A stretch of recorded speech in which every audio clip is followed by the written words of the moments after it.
Welcome to my channel. Bertemu lagi dengan saya Danang Indigo di ketika malam tiba. Di situ ada mereka di sekitar kita. Dan kali ini gue akan membahas sebuah cerita urban legend yang sudah terkenal di seluruh Indonesia. Tentunya urban legend ini gue akan membahas soal legendnya Sundel Bolong. Biasanya gue bawain Certamis, cuma ya tertamisnya gue mulai hari Kamis dan juga Sabtu Minggu ya. Jadi untuk khusus hari Jumat ini gue mau urban legend bersama kalian. Dan nanti hari Sabtu gue kasih, nanti akan ada ketika malam tiba edisi yaitu Hororpedia seperti biasa. Oke, nggak usah lama-lama lagi. Untuk kalian, sebelum kita mulai urban legend dari Sundel Bolong yang menakutkan itu, jangan lupa untuk kalian untuk like, komen, dan juga share video saya. Dan jangan lupa untuk subscribe video saya dan tekan tanda lonceng di sampingnya agar bisa mendapatkan notifikasi video-video terbaru dari gua. Nah, oke pemirsa, sekarang ini dia. Gua mulai seperti biasa untuk urban legend Sundel Bolong pada malam hari ini. Dan nanti di pertengahan video gua akan ceritakan soal lukisan gua waktu gua ngelukis makhluk ini. Oke, bagaimanakah urban legend yang gua persembahkan untuk kalian? So, 3, gua mulai. 2, saya akan mulai. 1, selamat menonton.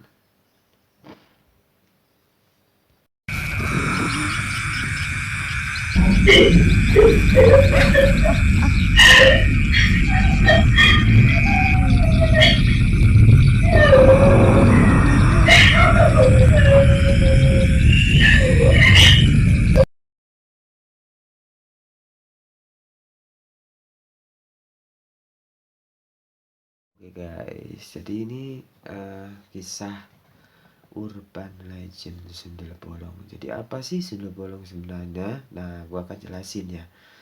Artian dari Sundel Bolong, banyaknya tidak tahu. Sundel itu adalah istilah Jawa sebenarnya. Sundel itu istilah Jawa atau bahasa Jawa, Sundel. Nah, Sundel itu kalau di daerah Jawa, di Jawa Tengah, itu kalau diartikan dalam bahasa Indonesia itu artinya adalah pelacur atau wanita malam.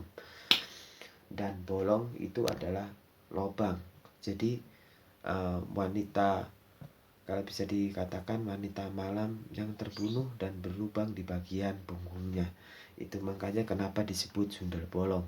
Banyak orang yang tidak tahu dengan cerita legenda ini, dan ada orang yang juga tahu ini mengenai sebenarnya dia bukan wanita malam ya.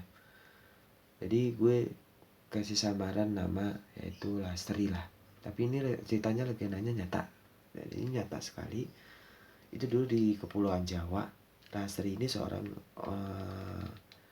anak orang petani, seorang anak petani yang bapaknya itu punya hutang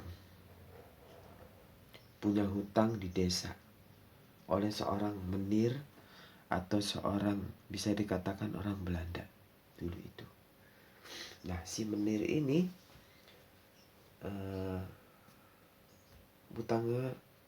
si menir ini adalah orang yang sombong, seorang penjajah yang datang ke Indonesia. Itu dulu ceritanya. Jadi dimulai dari tahun 1920-an lah, 1920-an, zaman penjajahan 1920-an, zaman Belanda saat itu. Si Lastri ini ditaksir oleh seorang orang Belanda saat itu. Si Lastrinya hanya ya tersenyum saja dan dia tidak punya perasaan apa-apa, tapi si orang Belanda ini jatuh cinta kepada Lastri. Diikutilah oleh seseorang di belakangnya, dibuntutin si Lastri ini oleh orang itu. Jadi ketika orang itu ngikutin Lastri nggak tahu tuh di belakangnya ada si orang Belanda ini. Ketika itu Lastri masuk ke rumahnya dan si Belanda itu tahu, oh ini rumah si Lastri ternyata. Oke, keesokan harinya, harinya si menir Belanda ini datang ke rumah Lastri. Ternyata itu memang rumah orang yang pernah hutang sama dia. Jadi dipanggillah Ibu Lasri ini, kita panggil, kita sebut Ngatiem. Jadi Ngatiem, kemari kamu. Dipanggil oleh sang menir. Si Ngatiem ini yang punya hutang. Ampun Doro, memang saya punya hutang tapi saya tidak bisa bayar. Belum bisa melunasi hutang-hutangnya gitu, kata si Ngatiem ini. Lalu si Belanda ini bilang, bagaimana hutang kamu? Kalau kamu tidak bayar hutangnya sekarang saya bisa rugi. Apalagi pabrik harus tetap jalan. Saat itu memang ada pabrik VOC kan di zaman itu. Karena uang-uang itu untuk membayar orang-orang prajurit di tempat saya itu, mereka butuh uang. Maafkan saya Doro, saya belum bisa membayar hutangnya. Hingga pada saat itu si Lasri keluar dan oh my god, dia bilang gitu. Itu anak kamu bukan? Katanya. Siapa Doro? Itu wanita cantik itu siapa?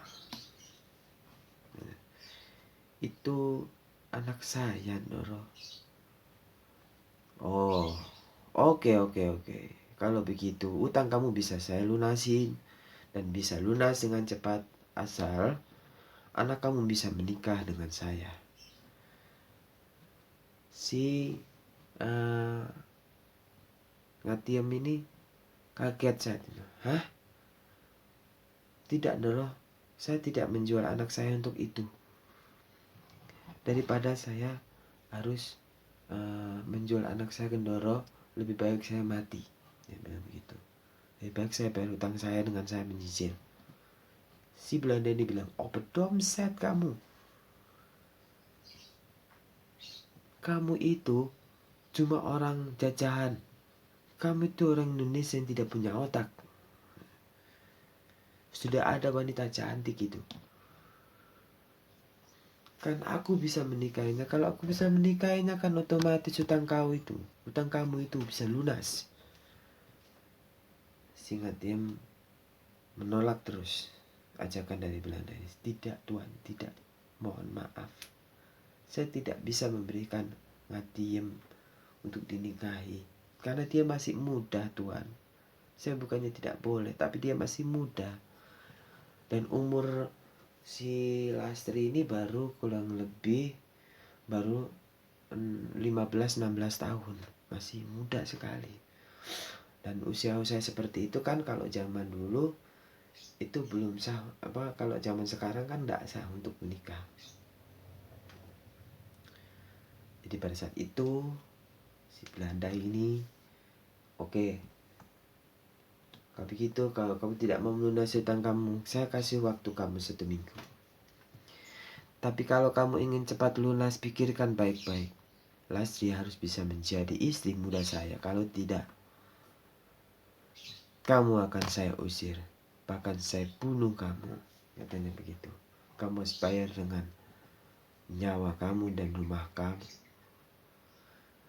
Karena rumah kamu itu tidak seberapa kalau dijual. Nyawa kamu pun tidak seberapa, tapi yang berharga adalah anak muda kamu yang cantik itu. Itu paling berharga buat saya. Si Ngatiem hanya bisa menangis di situ, dan akhirnya si menir itu pulang. Sampai pada saat akhirnya karena punya utang di situ, karena dia punya waktu seminggu di situ, si Lastri cuma, Bu, bagaimana ini? Kita punya hutang, kita harus kerja apa? Gitu, untuk bisa membayar hutang-hutang itu. Saya tidak tahu. Ibu nggak tahu nak harus gimana. Ibu bingung. Dia mau menikahin kamu. Si menir suka sama kamu. Jelas si kaget. Hah? Kan aku masih kecil Bu. Masa mau dinikahkan dengan si menir Belanda yang udah tua, bangkotan itu? Dia bilang sudah bercerita seperti itu sama ibunya, dia pun nangis juga karena si Menir ini menginginkan dia. Besok-besokan harinya si Lastri pergi ke pasar membeli beberapa bahan makanan. Si Menir pun datang di situ. Hai Nona cantik, dan menggoda-goda di situ. Hai Nona cantik, mau beli apa? Saya belikan ya. Tidak usah Tuan Menir, saya bisa beli sendiri. Uang saya juga masih cukup. Alah, jangan begitulah. Aku belikan untuk kamu, orang yang paling cantik, katanya begitu. Pokoknya dia dipuja-puja, dia dirayu-rayu saat itu. Tapi si Lastri nggak mau. Sampai akhirnya dia Lastri kabur. Dan si Menir Belanda ini di situ merasa marah karena sepertinya tidak dihargai.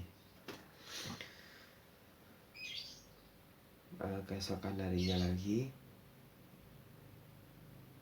si Menir Belanda datang dan menawarkan, karena si Menir di sini mempunyai pemikiran, si Lastri ini bisa saya apa-apain kalau bisa kerja di tempat saya, gitu ceritanya. Karena memang di tempat Menir Belanda sana itu ada salah satu klub di situ, klub malam memang. Klub malam seperti ya kalau orang sekarang ya sebutnya diskotik, kalau dulu itu klub malam, tempat minum-minum. Datanglah si Menir Belanda ini ke si Mbok Ngatiem, disamperin, Mbok Ngatiem katanya gitu. Ada apa Tuan Menir? Saya tidak bisa mengiyakan kalau memang Tuan Menir mau menikahi anak saya, kan nanti masih muda. Oh no, bukan itu ya yang saya mau bahas. Kali ini saya berubah pikiran. Bagaimana kalau anak Yu yang bernama Lastri itu bekerja di tempat saya? Katanya begitu. What? Si ibunya kan kaget di situ. Hah? Kerja di tempat Tuan sebagai apa? Ya sebagai pelayan di tempat saya. Menyiapkan makanan untuk saya, menyiapkan sarapan setiap pagi untuk saya, menyiapkan kopi untuk saya setiap malam. Karena saya juga suka begadang. Jadi situlah akhirnya si Lastri ngintip tuh. Si Lastri ngintip. Si Menir Belanda kan cita-cita di situ. Dia ingin mempekerjakan Lastri di situ. Cuman pada saat itu ternyata ada embel-embelnya juga. Ternyata si Menir Belanda ini tidak mundur untuk mendapatkan si Lastri yang cantik ini, seorang bunga desa. Kalau memang diizinkan si Lastri tinggal di tempat saya dan bekerja di tempat saya akan gaji setiap hari. Saya anggap lunas hutang kamu. Itu yang pertama. Yang kedua, ada uang banyak sekali untuk kamu. Ini untuk kamu. Buat apa Tuan? Sudah, pegang saja. Ini hadiah dari saya. Saya kemarin-kemarin itu saya meminta maaf karena saya sudah kasar dengan kamu. Dan kali ini saya ingin mempekerjakan anak kamu, anak adik, menjadi wanita desa seperti orang-orang kebanyakan itu.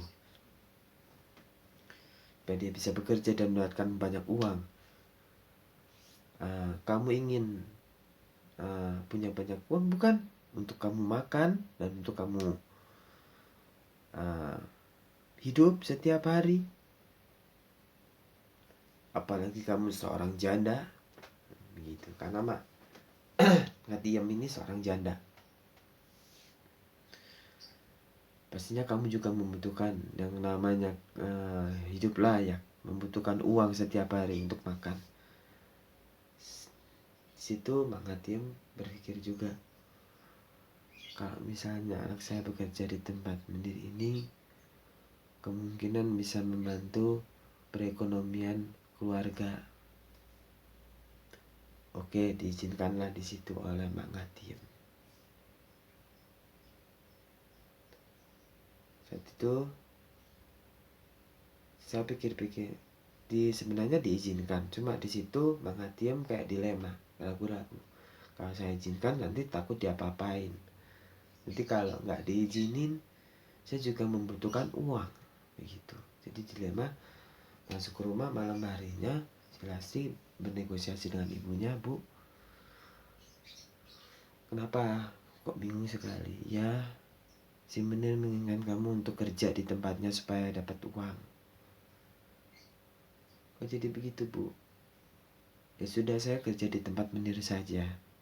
Siapa tahu dengan saya bekerja di sana utang saya bisa lunas. Kata si ibunya, jangan nak. Saya tahu apa yang ada di pikiran si Menir itu. Pasti dia mau ngapa-ngapain kamu. Sudah, Bu, jangan berpikirannya macam-macam. Saya melakukan seperti ini untuk ibu. Ibu doakan saya dari jauh saja. Ini untuk kehidupan kita supaya kita nggak diganggu lagi sama Menir itu.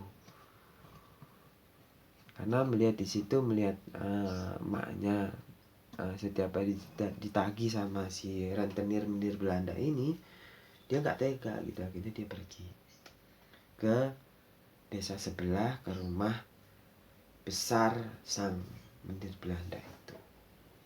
Sesampainya di sana, si Menir Belanda sangat senang sekali melihat si Lasti. Oh my god, terima kasih kamu sudah mau datang ke tempat saya, ke singgasana saya yang megah ini, katanya begitu. Kamu akan saya bekerjakan sebagai pembantu di sini. Kamu akan saya gaji. Dulu itu belum rupiah ya, belum zaman itu, masih keping atau apa, saya nggak tahu. Saya akan bayar kamu banyak sekali untuk kehidupan kamu. Ternyata di balik itu semua dia ditipu. Ada embel-embelnya di situ. Dia suka sama si Lasti. Saat si Lasti cuci piring di situ, dia kaget karena si Menir ini tiba-tiba memeluknya dari belakang. Pecahlah itu pial. Kayak si Menir ini kayak melihat bodinya si Lasti ini, dia kayak ingin sekali menidurinya gitu. Ingin sekali memperkosanya begitu. Saat itu si Lasti menengok, ada apa tuan? Kok pegang-pegang saya? Kan saya takut kalau Nyonya tahu gitu. Karena memang dia masih punya istri dan istrinya lagi keluar. Jangan takut, istri saya lagi keluar. Bagaimana kalau kamu menemani saya satu malam saja, malam ini, untuk memuaskan hasrat saya ini? Saya sangat tertarik sekali dengan kamu. Apapun yang kamu inginkan akan saya beri. Di situ si Lasti kaget dan dia menolak. Saya tidak mau melayani Tuhan. Apa kata orang kalau saya nanti seperti ini? Saya orang baik-baik dan saya bukan orang yang seperti itu. Karena si Belanda ini nafsunya sangat tinggi dan nggak bisa ditahan lagi, si Lasti pun diseret di situ. Si Lasti pun teriak-teriak di situ, nggak ada orang dengar. Ditarik di situ di kamarnya, diperkosa di situ. Dikunci kamarnya, diperkosa di situ satu malam. Dan akhirnya kebesokan harinya, beberapa bulan kebelakangan ini, dia hamil sangat besar sekali. Istrinya pun marah-marah karena melihat kondisinya yang hamil. Kamu itu anak siapa? Katanya. Pasti cuma diam saja dan tidak mau menjawab, karena pada saat itu dia takut kalau rahasianya bakal terbongkar. Karena kalau terbongkar nanti si Menir Belanda pasti akan marah dengan saya. Dan di saat itu malam harinya, entah itu 10 hari mau melahirkan anak, di situ si Lasti meminta pertanggungjawaban si Menir Belanda ini untuk bertanggung jawab atas kehamilannya. Saya hamil Tuan. Terus menurut kamu ini urusan saya? Ini bukan urusan saya, katanya gitu. Kamu hamil itu karena kamu sendiri adalah seorang pelacur. Kamu bukan orang baik gitu. Ini anak Tuan. Saya tidak percaya itu anak saya. tidak mungkin itu anak saya, itu pasti anak haram gitu. Menurut si menir Belanda itu, gugurkan saja. Si Lastri pun menangis saat itu karena dia tidak tega untuk menggugurkan bayi ini. Malam harinya dia tidak menggugurkan sampai mau kelahirannya mau dimulai itu dia tidak menggugurkannya. Si menir Belanda ini bingung karena dia takut, karena bininya sudah marah sama dia, istrinya sudah marah dan sudah curiga padanya. Kalau sampai anak itu lahir, anak itu akan membawa bencana buat saya. Itu yang dia pikirkan pada saat itu. Sehingga pada saat itu bagaimana caranya mengeluarkan bayi itu tanpa harus membunuhnya. Pergilah ke sebuah dukun yang dinamakan dukun santet. Itu legendanya. Dan ini nyata. Kenapa gue bilang nyata? Karena gue dapat informasi ini dari seseorang yang menceritakan yang sebenarnya pada saat itu. Gue nggak bisa sebutin siapa, tapi dia teman gue. Jadi itu dipanggilkanlah dukun santet ini untuk mengeluarkan bayinya yang ada dalam perutnya si Lastri ini. Tolong Pak, saya akan bayar berapapun yang Bapak mau, asal bayi itu bisa keluar dari perutnya si Lastri, karena saya tidak mau anak haram itu ada di perutnya. Dan ketika si Lastri tidur malam harinya, tiba-tiba perutnya sakit. Si dukun itu, si paranormal itu mengiyakan dan memulai ritual itu pada saat malam Jumat. Si Lastri tewas pada saat malam Jumat karena disantet. Jadi pada saat itu di santetnya itu aneh banget gitu. Maunya sih nggak sampai mati, tapi ini mati beneran karena bayinya keluar dari belakang punggungnya gitu pada saat itu. Punggungnya mulai membesar, bukannya perutnya membesar, tapi punggungnya membesar. Punggungnya membesar sampai besar banget, dan punggungnya akan meletus, keluarlah bayinya. Itu punggungnya meledak dan keluar bayinya dari belakang punggungnya. Saat itu dia meninggal dunia, dan si menir Belanda di situ shock melihatnya karena si dukun itu dibayar untuk caranya bagaimana membuka kandungan itu dengan cara yang tidak sampai membunuh, tapi akhirnya membunuh di situ. Dari situlah awal mula sundel bolong itu dimulai. Si menir Belanda ini menguburkan jasad si Lastri ini dengan tidak layak di kebun rumahnya, di belakang kebun rumahnya saat itu. Dan setelah dikuburkan saat itu sama prajuritnya dibayar dan jangan sampai ada orang tahu kalau Lastri sudah meninggal, bilang saja tidak tahu. Dari semenjak malam itulah rumah menir Belanda itu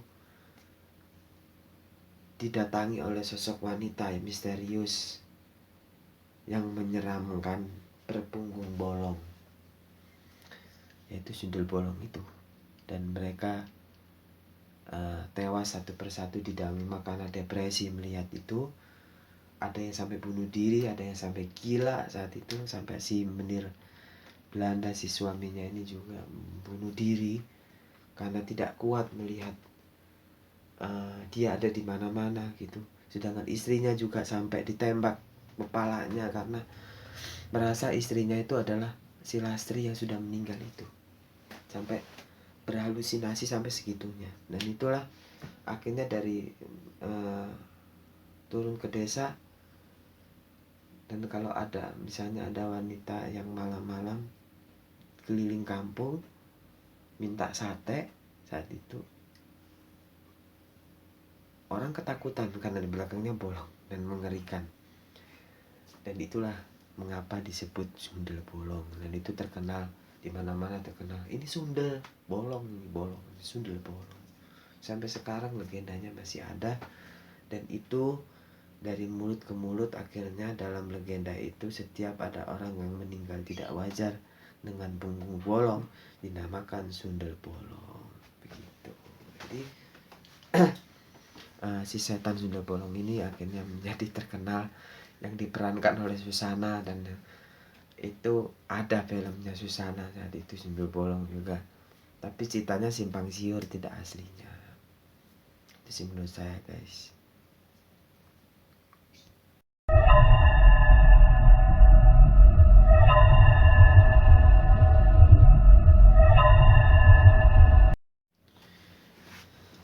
Oke, jadi gue mau menerangkan. Jadi gue udah janji tadi mau memperlihatkan gambar gue waktu ketemu sama Sundel Bolong itu.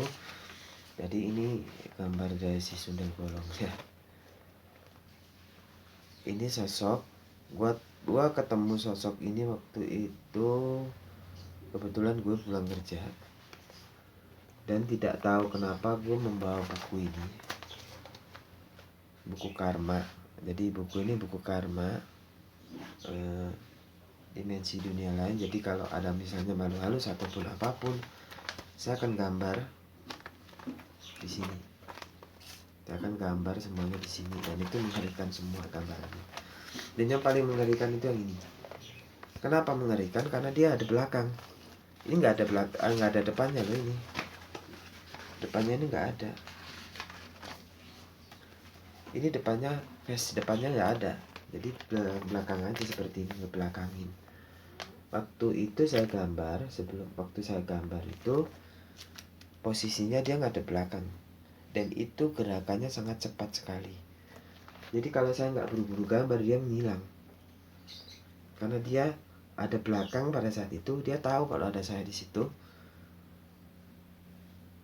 Dia nggak ada belakang terus hilang. Ini sosoknya. Jadi saya menemukannya di kuburan, di pinggir jalan. Saya mau mengulik ceritanya saat itu. Cuma saya pada saat itu hanya dikasih gambaran oleh dia kalau dia itu meninggal karena kecelakaan tunggal yang akhirnya menyebabkan punggungnya bolong atau apa, saya nggak tahu, tapi itu kecelakaan tunggal di jalan tersebut, dan dia selalu ada di kuburan itu, si Sundel Bolong ini. Ini serem banget, guys. Kelihatan tulang-tulangnya bukan? Nah, inilah gambaran yang saya tunjukkan sama kalian. Ini gambaran ini bukan rekayasa, ini asli gambaran tangan saya sendiri. Dan inilah beberapa orang yang saya tunjukkan di Facebook, di Twitter nggak percaya ini. Kalau ini nyata saya temuin, padahal ini nyata loh. Jadi kenyataan ini nggak main-main. Jadi saya gambarnya tidak main-main, ini kenyataan. Jadi itu saja sih kisah saya juga yang bertemu dengan Sundel Bolong itu, dari mulai rentetan kejadian sampai urban legendnya. Oke guys, itu tadi urban legend saya. Terima kasih. Dan saya anggap cerita urban legend ini tamat.